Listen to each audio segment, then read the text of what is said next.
What's up, guys? Today, version 4.2 of Fortnite Battle Royale finally went live, and it's very exciting, man. We've got a lot of new stuff coming to the game. Now, originally, this was supposed to be coming out yesterday. Unfortunately, it was delayed for a little bit, but that's all right. Like I said, there's more to this update than we originally thought. So, obviously, first and foremost, we've got the new burst rifles. We've got an epic and a legendary variant of the burst rifle. It now looks like the FAMAS, and I'm stoked about this. I haven't been able to use it yet, but based off the damage values and everything, this thing looks really good, and we finally have a rifle that can compete with the SCAR and go head-to-head with the SCAR. So definitely check these things out when you get a chance today. I think they're going to be great at taking down enemies. They're also going to be really good at taking down bases, just based off of how much damage they do mixed with the 3-round burst. So, you know, when you're trying to shred some bases, this is going to be a good way to go. So these things, like I said, they're going to be epic and legendary. You can find them on the floor, in treasure chests, supply drops, and even vending machines.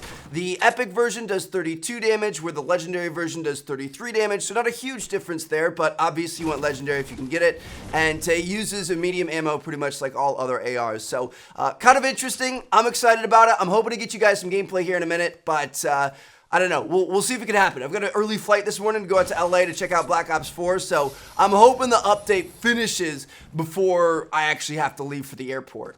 Now, on top of adding in a brand new weapon, Epic has also added in a brand new consumable to the game: apples. That's right, guys. You can have a nice healthy snack with an apple now here in Fortnite Battle Royale. So, as you guessed, these apples are going to spawn on certain trees throughout the map. You can collect them, and when you consume them, you get 5 HP per apple, all the way up to a max of 100. So this is going to be a nice little way, like if you're at like 95 or 90 or something like that, you can kind of top off your health, crunch on a few apples, and you're going to be able to get back up to 100. This is going to be really interesting. I can't wait to get some gameplay of this as well. I might be able to get some by the time I'm done editing this video to show you guys on screen here, but I'm assuming it's going to be like a really fast, you know, take, because it's going to be shorter than a mini, of course.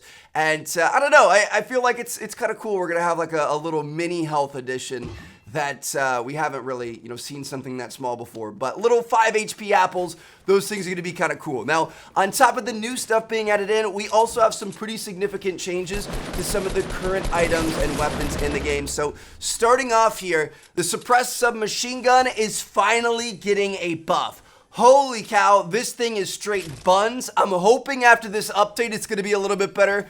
I've got a feeling it's still not going to be one of the better weapons in the game, but at least it's going to be somewhat usable now. So for damage, it's been increased by 3 across the board. So like common, uncommon, and rare have all been buffed by 3, so they're all going to be a little bit better. Now, not only have they increased the damage, they've also increased the damage range. So it's going to take longer for that damage to fall off. So this thing's going to be a little bit better when you're reaching out to those medium ranges. Obviously, it's still not going to be great at long range, but you're going to be able to get those, you know, close to medium range kills with it now a little bit easier, which is good. And then finally, last but not least, the accuracy's been improved. So the reset time, like when you aim and then you fire, you know how it like jumps out for recoil, the time it takes to reset back to aiming straight again has been increased by 25%. So it's going to be 25% faster, aka the recoil is going to be just a hair bit better. So overall, suppressed sub is probably still going to be pretty bad, but it's going to be a little bit better than what it was before. So make sure you check it out if you get the chance. Now, next up, one thing I am very sad about, like this is really killing me. They've nerfed the damage traps. So currently, or previously, the damage traps did 125 damage, which in a lot of cases, that's enough to take somebody out. You know, a lot of people will have like 75 health and like 25 or 50 shield or something like that. That would be enough damage to take them out entirely. Well, now it's not going to be enough. If they, you know, have 100 health, or if they've got 75 health and a little shield, it's not going to be able to take them out in just one go, which I feel like damage traps are now going to be kind of worthless. And part of me's happy about that, because it is frustrating to run into a random one. But at the same time, now I feel like, why even end up placing these things all over the place? You know what I mean? Like, you aren't going to get those really satisfying random kills and stuff. And I feel like traps were always a lot of fun in this game. So, yeah, again, it's been reduced from 125 damage to 75 damage now. Kind of unfortunate. Really, I would like to see more traps added to the game. Hopefully we get some more sometime soon. Hopefully this is a sign that they're kind of like trying to balance the damage trap to bring in new ones in the future. But the damage trap definitely has a huge nerf. in this update. And then finally, last but not least, the remote explosives did receive a little bit of a buff here. So they will now damage all structures within range, whether or not they are visible from the explosion center. Damage and throw radius have been increased. And then also the delay between the sequential explosions, like if you put a bunch out, has been reduced. So they're going to blow up all together quicker. And the delay before detonating a charge or throwing another one has been reduced as well. So you're going to be able to really throw these things out, blow them up. They're going to blow up fast. They're going to be a little bit better, do a little bit more damage and more kind of area of effect damage around them.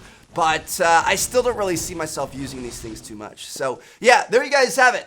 That is the main meat and potatoes of the 4.2 update. We've also got some other bug fixes and optimizations and stuff. Some of the lag that we've been seeing, especially on consoles this past couple weeks or so, that's being fixed. They're also fixing some hitches with building and some other little things. So overall, very, very solid update. Really, the only thing I'm sad about is the nerf of the damage traps. Let me know what you guys think down in the comments, and I'm going to see you guys later. Thanks for watching, guys. Drop a like on the video if you guys enjoyed. Subscribe if you haven't already.